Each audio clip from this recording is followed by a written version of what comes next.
Hello and welcome to this lecture on advanced electric drives. In the last lecture, we are discussing about a utility friendly induction motor drive. By utility friendly drive, we mean the front end converter draws sinusoidal current at unity power factor from the grid. All these drives have to be fed from the grid. The grid is the source of power, and when we draw current from the grid, this current should not have any harmonics.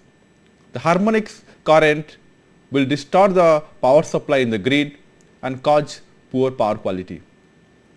And furthermore, when we operate a drive, we only require active power from the grid. If we can draw only active power in the grid, the overall efficiency will be maximized and the line drop will be minimized. So, the block diagram is shown like this, that we have two converters. The first converter is connected to the grid, this is the converter 1, and then it is converting AC to DC. Then the converter 2 is converting DC to AC, feeding an induction motor. So, this first converter 1 is a utility friendly converter. So, we can call this to be a utility friendly converter. How do we achieve that? Now, these two converters, the converter 1 and converter 2, one converter is interfacing the grid with the system, other converter is feeding the induction motor. Now, when we talk about the first converter and the second converters are connected by means of a DC link, and they are shown in the following fashion. This is how we have the first converter and the second converter. This is the converter 1 and this one is the converter 2.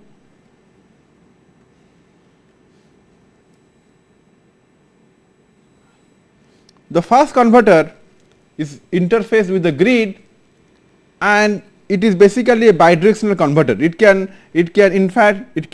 is capable of exchanging power with the grid in a bidirectional fashion. It can draw power from the grid, it can also feed power to the grid. And what we do here, the input current what we draw from this, we have three phases here, phase A, phase B and phase C. The phase A current is ISA, phase B is ISB and phase C is ISC. Now, these three currents are sinusoidal in nature. These currents are sine waves. When the currents are sine waves, the power quality is better, and we say that the drives are utility friendly. Furthermore, the current and the voltage are in phase. If this is the current, we have the voltage, and the V and I are in phase, it means the input power factor is 1. So, we are only drawing active power from the supply. That is the concept of utility friendly drives. The drive is not going to pollute the power system, it is friendly with the grid, friendly with the power system, and hence we call this to be a utility friendly drive system. So, it is not drawing any harmonic and the power factor is 1. Now, to achieve that, what we do here, we keep the DC link voltage constant. This voltage is kept constant, and that is basically kept constant by a closed loop control. So, what we do here is this, we have a reference DC link voltage, that is VDC reference, and we compare that with the feedback voltage. This is basically a signal VDC which is fed back from the actual VDC by means of a sensor. We have a voltage sensor which senses this voltage VDC, and that voltage is fed back here, and the error is fed to a PI controller, a proportional integral controller, and then followed by a limiter, because usually the proportional integral controller will have a proportional term and an integral term. sometimes the integral term will go on integrating the error and it may go to a very high value. So, to limit the output to a practical value, we use a limiter. The limiter limits the output of the PI controller to a practical value, and that value here is the current, that is ISM, the peak value of the current, source current. So, it means if the DC link voltage is going down, we need to draw more power from the AC supply. The power flow has to be from the AC supply to the DC link side, because the voltage is going down. If VDC is going down, the power flow should be in this direction. It means the input current here should accordingly be high. This ISA, ISB and ISC, the amplitude of these currents, the three currents should be high. It means we are drawing more power from the three phase supply. So, that means if the error is positive, the actual DC link voltage is less than the reference value, and hence E is positive, which means the amplitude of the current, that is ISM, should be more. Similarly, if the error is negative, it means VDC reference is lower than the actual VDC. So, if E is positive, it implies VDC ref is greater than VDC. If E is negative, the error is negative here, this implies the VDC ref is lower than VDC. So, in the second case, when the error is negative, the DC link voltage has to be brought down. The actual voltage is VDC, that is more, this is more than the reference value. So, if VDC, the actual VDC is more than the reference value, the voltage has to be brought down. Now, how do we bring down the voltage? We bring down the voltage by decreasing the input current. So, this input current, that is ISM, this current will reduce if E is negative. If E is negative, we have a PI controller that will reduce this ISM, the amplitude of the input current. When this current is reduced, the capacitor voltage will also reduce, because the drive is now operating, the drive is drawing some power from the DC link, the capacitor will discharge to the drive, and hence the voltage will go down. So, this is how we can control this DC link voltage. And usually when we have an inverter, especially a voltage source inverter, the objective is to keep the DC link voltage constant. We do not go for a variable DC link voltage. So, we have a capacitor and we keep that voltage constant for the proper operation of the drive system. So, this closed loop control will ensure that the DC link voltage VDC is kept close to or equal to VDC ref. That is the purpose of the closed loop control, and this is achieved by controlling the converter 1, or that is also called the front end converter. So, this converter which is converter 1 is also known as the front end converter. So, the VDC has to be kept constant at a reference value which is VDC ref. And when we talk about the second converter, converter 2, that is feeding an induction motor. Now, that converter is basically control as per the control algorithm, whether it is V by F control or vector control or director control. Depending upon that, we control this converter 2 to ensure the control of the induction motor. So, there are two independent control, the control of converter 1, that is the first converter, and control of converter 2, that is the second converter. Now, we will primarily concentrate on the control of converter 1, how we can control this fast converter so that we get finally a utility friendly drive. So, if we see here the equivalent circuit of the power phase in this case, we have the grid here, this is the 3-phase supply,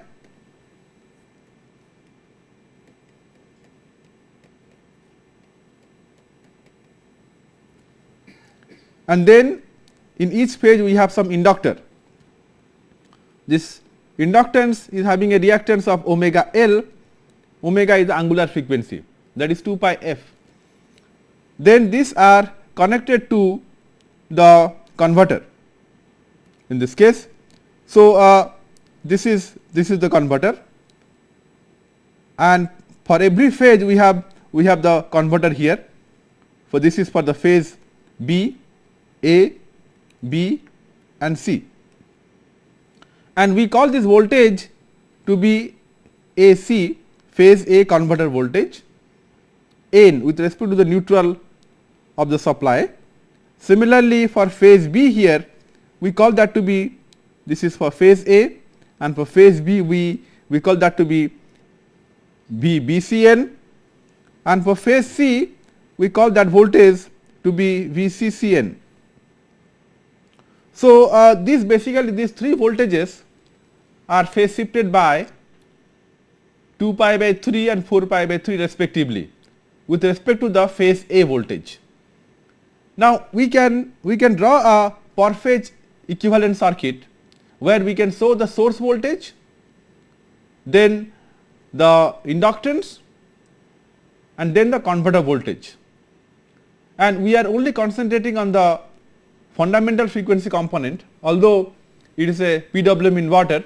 To smoothen out the ripples, we are only interested in the fundamental component. So, we will draw the fundamental per phase equivalent circuit of the front end converter system. So, the fundamental equivalent circuit will look like this. We have the source voltage, per phase voltage, we ignore the resistance, it is a good inductor. So, the resistance is very small. So, we have the reactance, that is j omega L, and then we have the converter voltage, that is Vc. So, this is the per phase equivalent circuit, and we can write down this vector equation. Vs is equal to the reactance drop, that is j omega L Is plus Vc. Vc is equal to Vs minus j omega Ls Lis, and we can show this equation in terms of the phasor diagram. So, we have the phasor diagram here,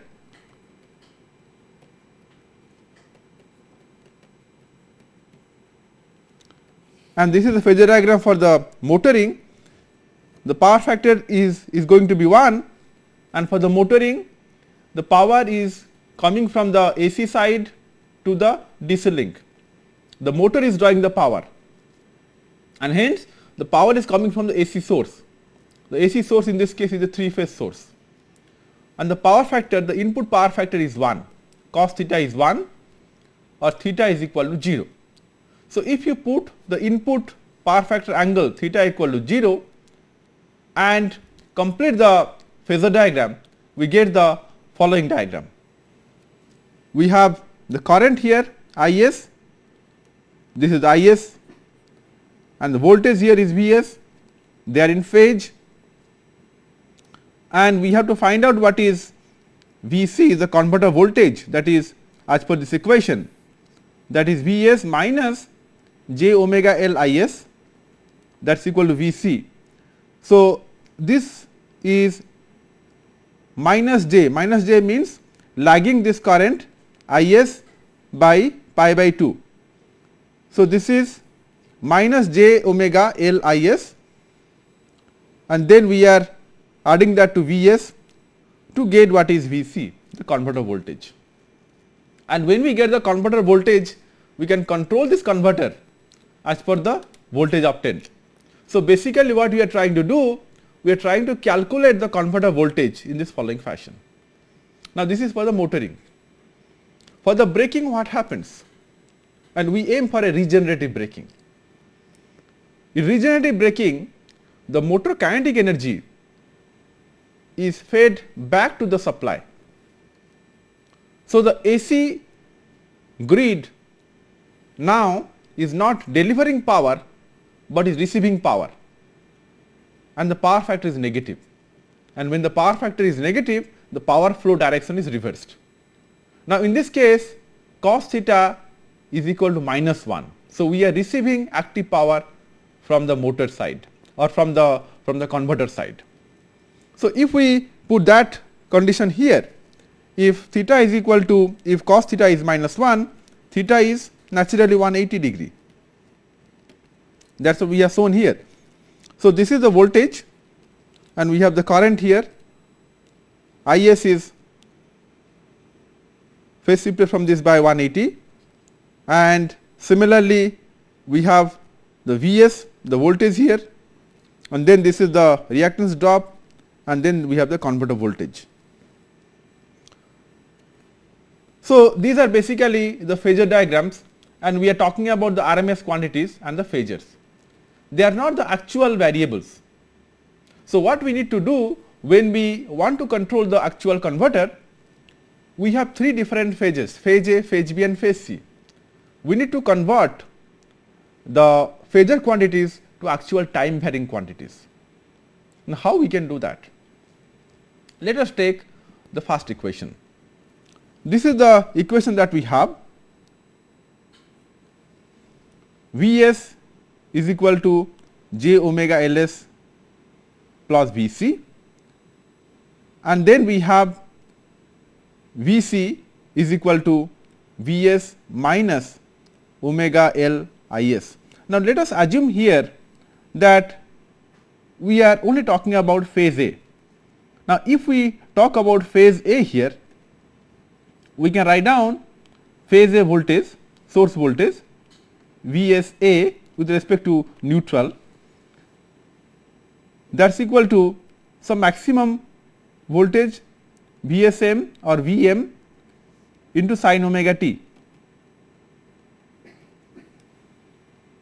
What about the current in the same phase? Now, if we find out the, or if you try to see the current in the same phase, Ism is equal to, or Isa, we are talking about the per phase current here, Isa is equal to Ism sin omega t, because the power factor is 1. So, if we know Vsa and Isa, they are basically instantaneous variable, they are function of time. We can convert this equation 1 to the time varying equation. Now, we can rewrite equation 1 for phase A in terms of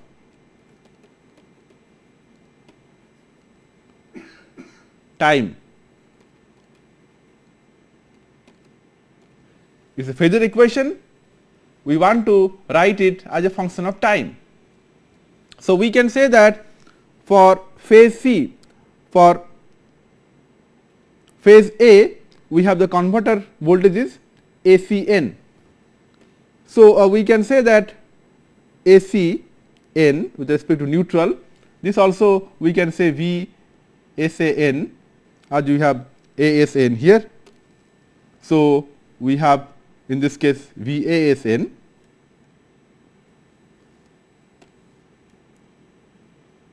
ASN. So, we can write here that is equal to VASN minus this J, means it is basically a phase shift by pi by 2. So, whatever is the current here, we will shift it by pi by 2 and put it here. So, here we have omega is the frequency, angular frequency, L is the inductance of the link, this is the inductance here, omega L, and then we have Is corresponding to phase A, we will have Ism sin omega t, and we have a j here, j will shift this phase by pi by 2. So, what we are trying to do here is that we are trying to evaluate the phase A voltage of the converter by this equation, and this equation is an exact equation, it is a time varying equation, it involves real quantities. Now, if we have the reference value of the current, so this is basically Is star or ISM star, the reference value, and this is available from the grid. So, we can say that the reference value of the phase A converter voltage is given by this. So, this we can measure VASN, we can measure, that is VSM sin omega t, we can have a sensors to measure this voltage, and we will have an idea about sin omega t. The sin omega t can be obtained by means of a phase locked loop, and then we can phase shift this by pi by 2 to get this, and then we can subtract this 2 to get the final phase A converter voltage.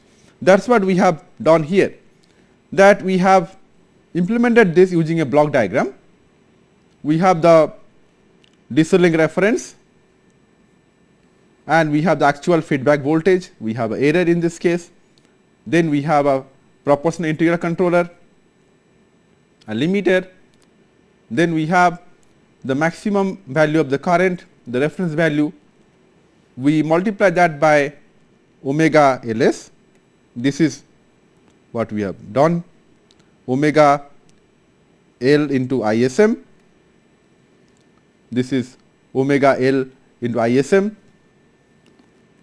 and then we multiply that with sin omega t plus pi by 2.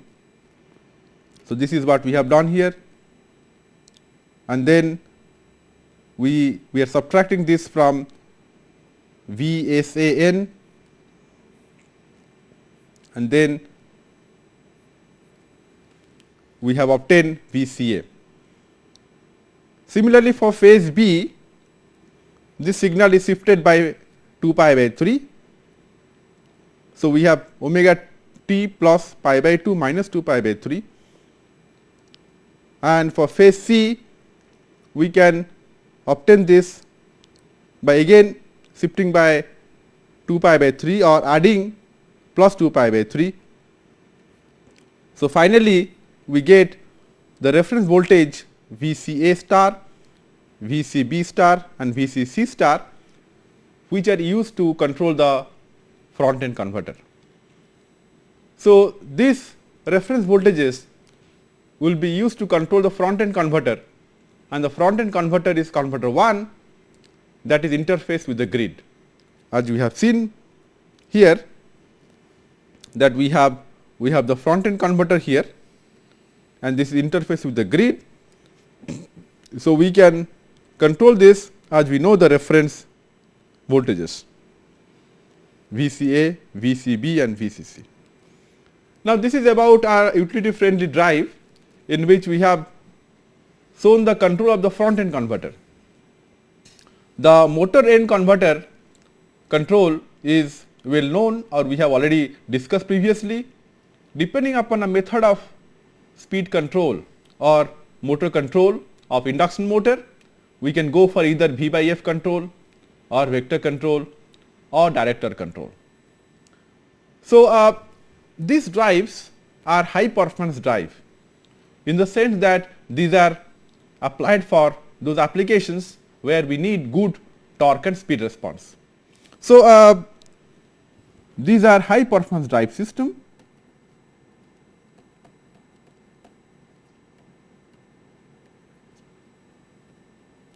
Induction motor drives. So, this results in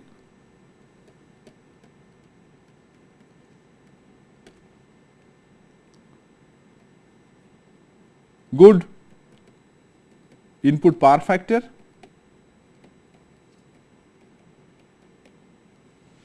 with reduced input current THD, total harmonic distortion, and good torque and speed response.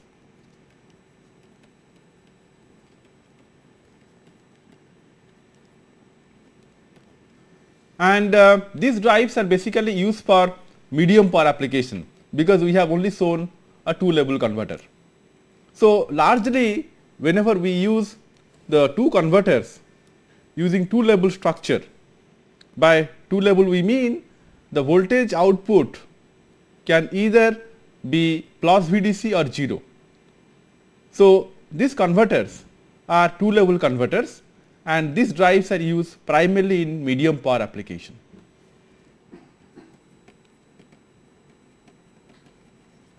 Primarily used in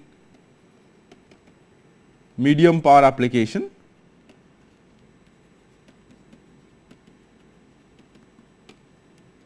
as the converters used are 2-level converters. Because when we have a system like this, a phase of this converter, say for example, we have 2 IGBTs and we have 2 diodes here, and the input is VDC,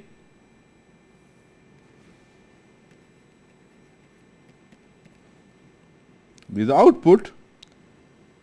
Now, we can say this is basically the positive bus P, and this is the negative bus N, and this is suppose phase A. Now, if we say, if we try to evaluate what is VAN, we can call this to be S1, the switch 1, and this is S2, the switch 2. VAN is equal to plus VDC when S1 is on and S2 is off, and VAN is equal to 0 when S1 is off and S2 is on. So, the converter output, the output per phase output here has got only 2 levels, either it is plus VDC or 0, and hence these are called 2-level converters. And when we have 2-level converters, we cannot go to a very high power, because the DC link voltage cannot be increased. The VDC cannot be increased because this VDC comes across each IGBT or each device, power device, switching device, and the device has got a maximum withstand capability. So, we can't have a very high DC link voltage. So, these drives are primarily employed for motors which are used for medium power application, and the motors are primarily low tension motors, maybe around 400 volt or 415 volt motors. Now, when we go to higher power, instead of 2-level converters, we go to multi-level converters. Now, we will be discussing something about multi-level converters. Multi-level voltage source converter.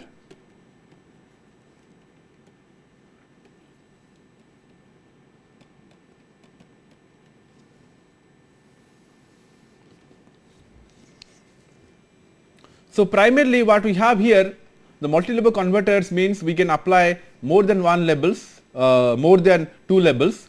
It can be 3 level, it can be 4 level, 5 level, and so on. So, we start with the minimum level. The minimum one is a 3-level converter. So, these multi-level converters are classified into primarily into 3 categories. The first one is called a diode clamp multi-level converters. So, we start with the first one, diode clamp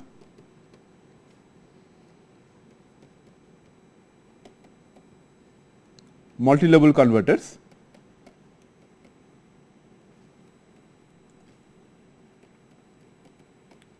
or if we are talking about only DC to AC converters, we can say that multi-level inverters. So, we can say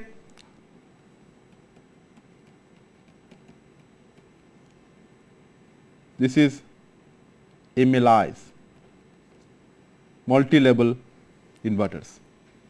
The second one is called a flying capacitor.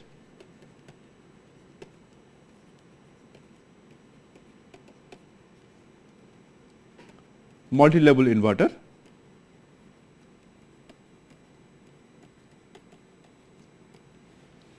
So, this is FC MLI. The first one is similarly known as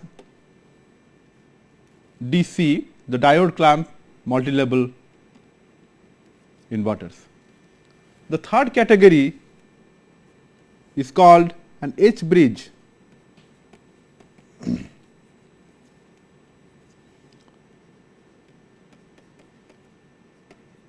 multi-level inverters.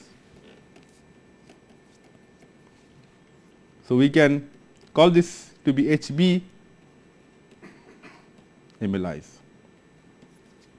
So, out of these three, we will very briefly touch upon the three types of multi-level inverters and see the advantages and drawback of each one of them before selecting one of these for drive applications.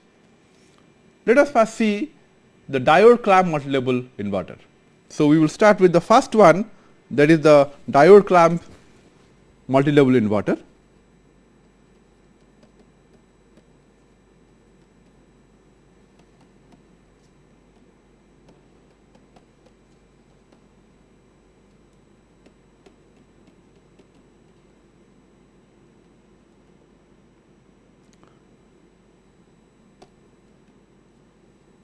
That is DC MLIs.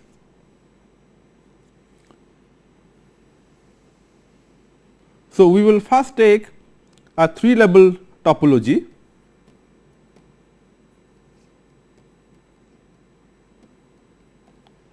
So, let us first draw the 3-level diode clamp multi-level inverter. We start with the DC voltage.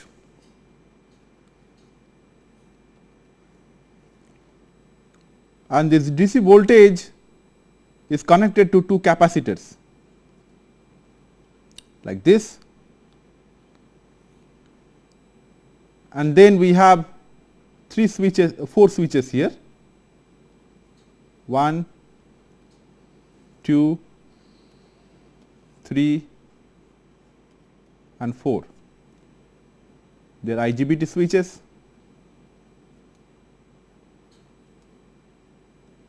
And each one is having its own feedback diode. Each switch is having its own diode.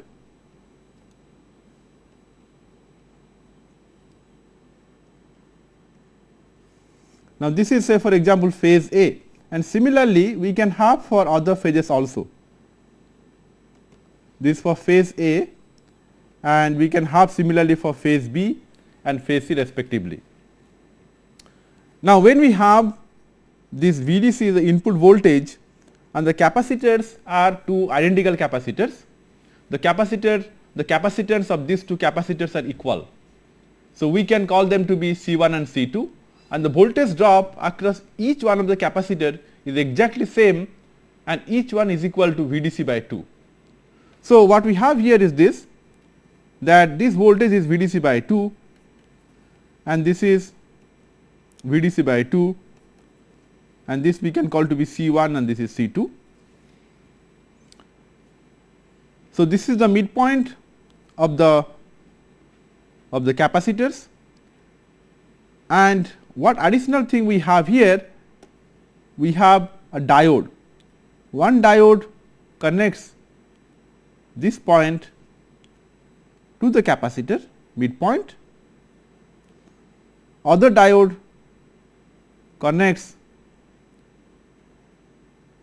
this point to the midpoint in the following fashion. Now, these two diodes are additionally present here, and these two diodes are called clamping diode.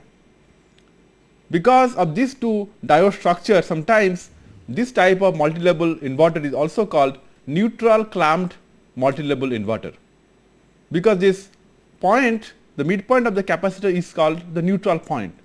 It is having 0 voltage. So we can call this to be O, point O, and this diodes are clamping this point to the 0 voltage. So this point is clamped and this point is clamped to 0 voltage, and hence this is called a diode clamped multi-level inverters. Sometimes also we call this to be a neutral point clamped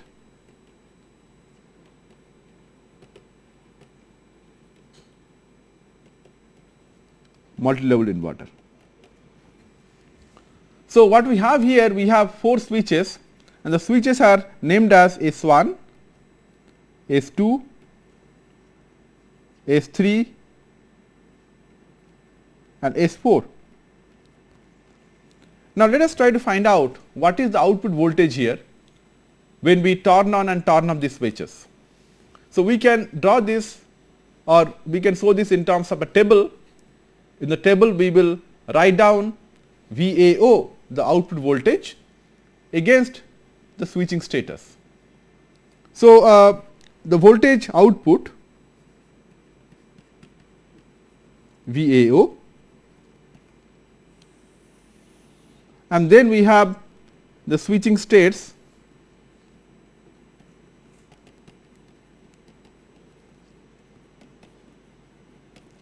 and the switching states are, we have S1, S2, S3 and S4. So we have 4 switches here.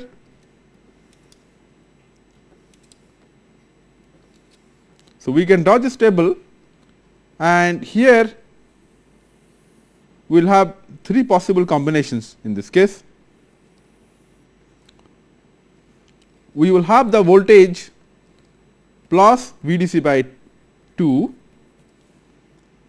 when we close S1, S2 and open S3 and S4.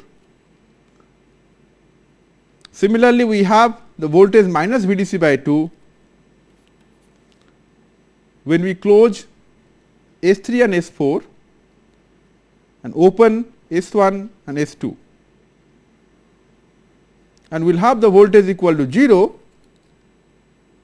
when we close S2 and S3 and open S1 and S4.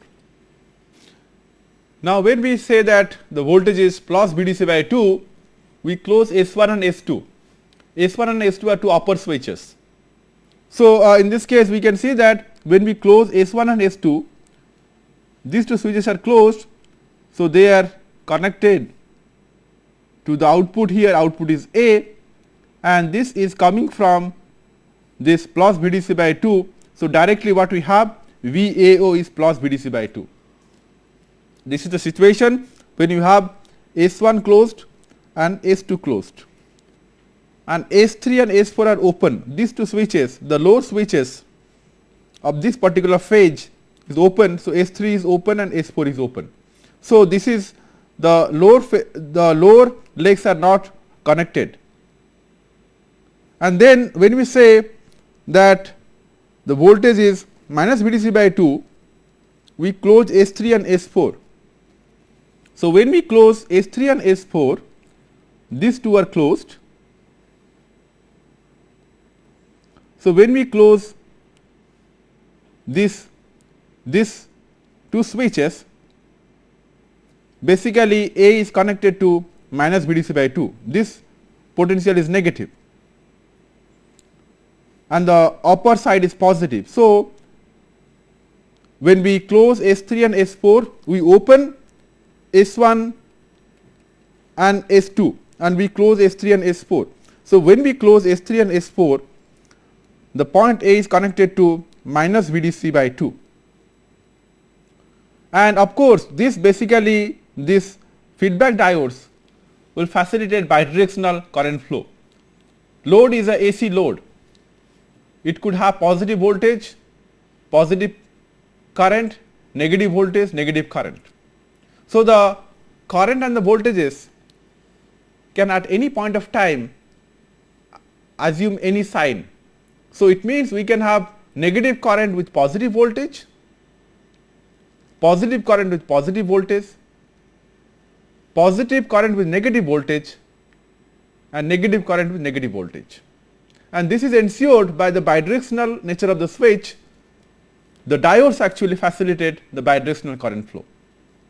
So, in fact, when we say that S1 and S2 are closed, so when the current is positive, the current is conducted by means of the switches, the IGBT S1 and S2, and when the current is negative, this D1 and D2 will be taking this current, and hence we have a bidirectional flow of current. Similarly, when we close S3 and S4, if the current is negative, they are conducted by S3 and S4, and when the current is positive, positive means it is coming out. This is basically, we can say this is IA. So, if we say that IA is positive, it is coming out.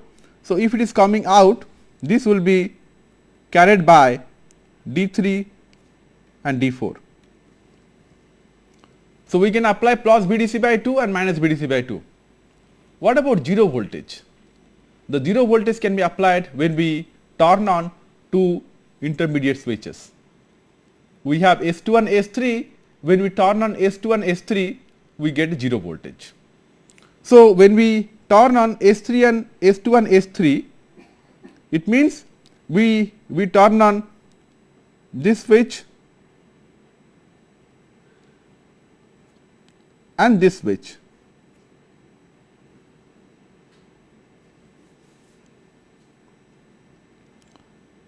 So, what we obtain here through the diode, we have the diodes in this case, we can call this to be D1F and D2F. This could be D1F and D2F. There are two diodes here. So, this point O is available to the output through one diode and one transistor, D1F and S2, or if the current is negative, this point is connected to point O through S3 and D2F. So, when we turn on these two switches S1 and S2 and S3, the voltage output is 0. It is clamped to the midpoint of the supply, that is O, and hence through this converter what we obtain three different levels: plus BDC by 2, 0 and minus BDC by 2. Since we have used 4 switches in one phase as opposed to 2 switches. Previously, if you see, we had only 2 switches, S1 and S2. So, this is basically a 2-level converter. So, this 2-level converter will be used for, or can be used for medium power application, because the input voltage is limited here. Now, when we go for a 3-level converter, as we have seen here, per phase we are having 4 devices, and the voltage rating of each device can be reduced, or in other words, we can have twice the DC link voltage here compared to a 2-level inverter. So, when the voltage, the DC link voltage is higher in this case, we can use this type of converter for driving higher motor rating. The motor voltage can be higher because we can go to higher DC link voltage, and that is mainly for high power application. In high power application, the voltage rating of the motors are high, and hence this converter can be employed for higher power applications. Now, the drawback of this converter is the following. We are assuming that these two voltages across C1 and C2 are exactly same. They may not be exactly same because one capacitor may discharge little more than the other capacitors. So, that is a inherently voltage unbalance problem. So, the drawback in this case is the following disadvantages.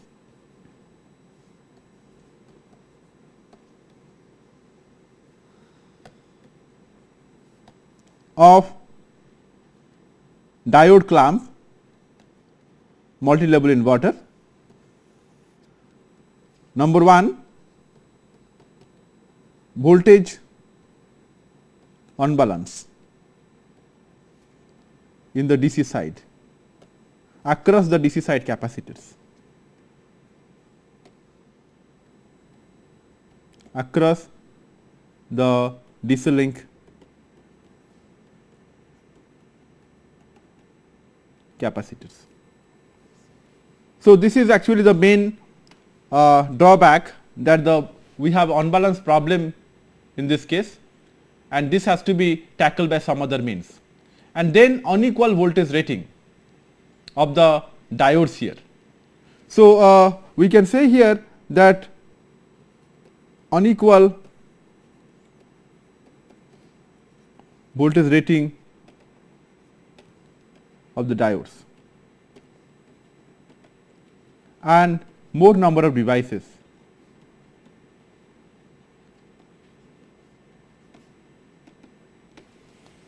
Although we have the drawbacks here, the diode clamp multi-level inverters are very popular for drive systems. So, we use this for mostly for high power drive, because the other advantages like it can withstand higher DC link voltage and it can give better output waveforms are more beneficial compared to the drawbacks. Let us see the second type of multi-level inverter. The second type of multi-level inverter is the flying capacitor type multi-level inverters. So, we will talk about the flying capacitor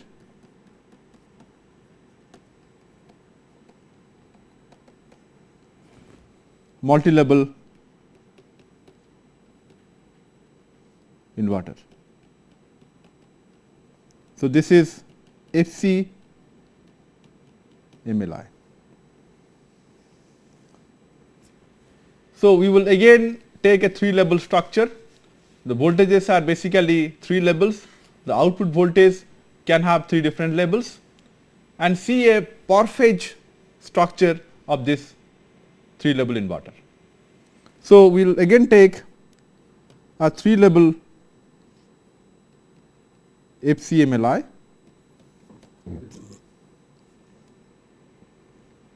Again we have 4 different switches.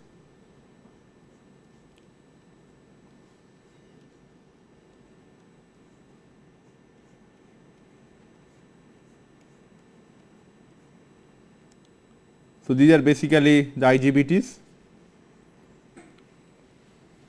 and each IGBT is having a diode here.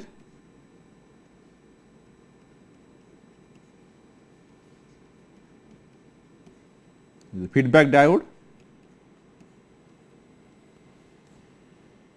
and this is the output.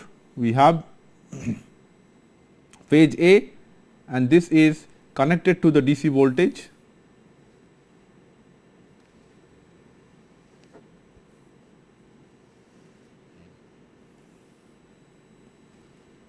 VDC. We have various capacitors here. We have 2 capacitors here,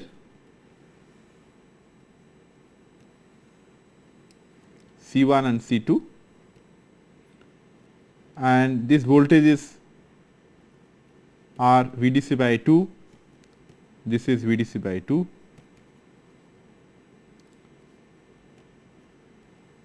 and then we have another capacitor here,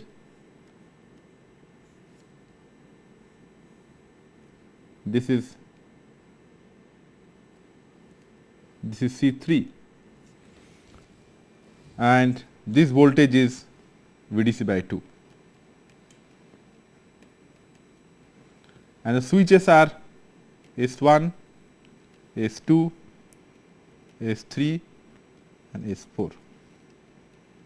The 4 different switches, and we have the capacitor arranged like this, and this is the voltage, that is VA, and we can connect this voltage to the load. This is a power phase circuit, and what we do here, we measure this voltage with respect to the input neutral point, and the neutral point is the midpoint of the capacitor C1 and C2, and that is VAN. Now here also we will have 3 different labels for the output, and these 3 different labels can be obtained by various switch combinations. Let us have a look at the various switch combinations those can be used for obtaining 3 label voltages. So we have the voltage here VAN, and the switching state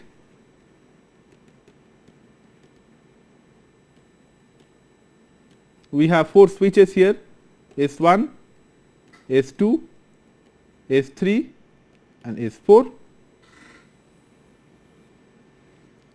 So here we have 4 different combinations.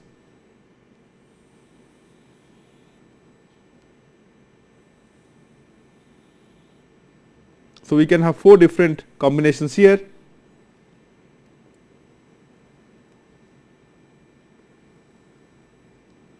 So these are the various switching states,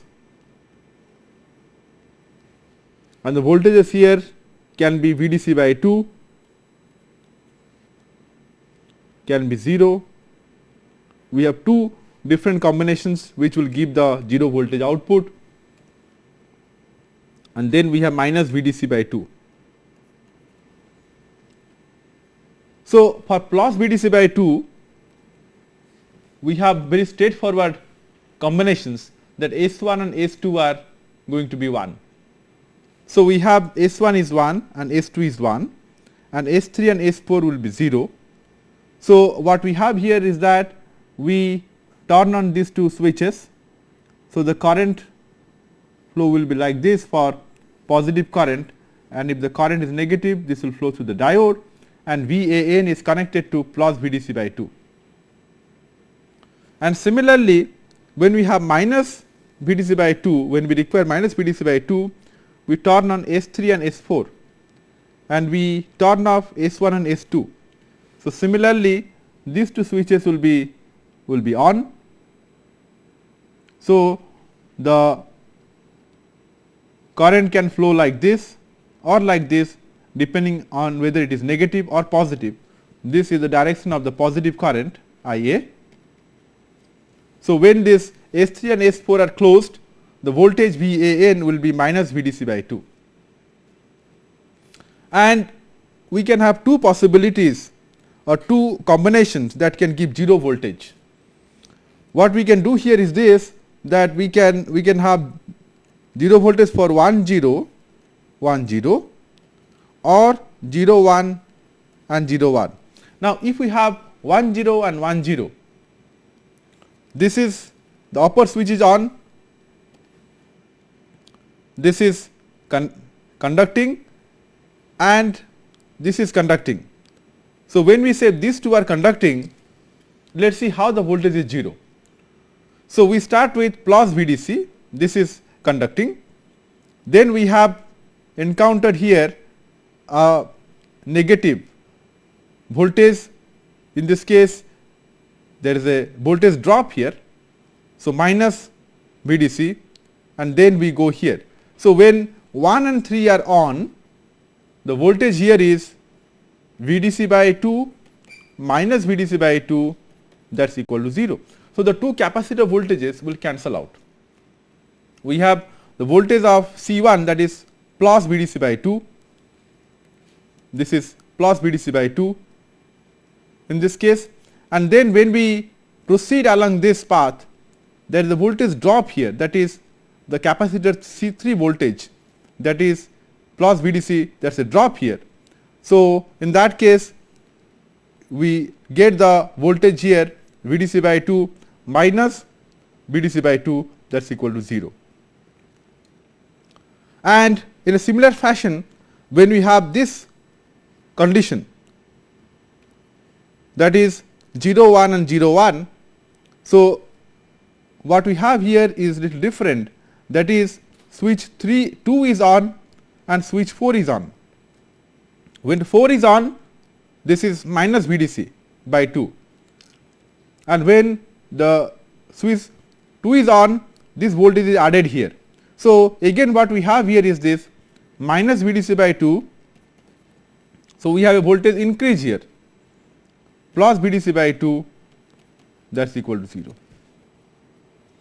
So, for these two switch combinations, the output voltage is going to be 0. So, we get a 0 voltage. So, this is basically a flying capacitor multi-level inverter. Now, the drawback of this inverter is that we have so many capacitors, and the voltages across each capacitor have to be maintained precisely at the fixed value, and that is one of the major drawback of flying capacitor multi-level inverters. And the third type of multi-level inverter is the cascade multi-level inverter, H-bridge inverter, in which we take a simple H-bridge inverter and cascade this H-bridge inverter, and we obtain the various voltages from this H-bridge inverter cascading structure. Now, this cascading of H-bridge multi-level inverters we will be discussing in the next lecture.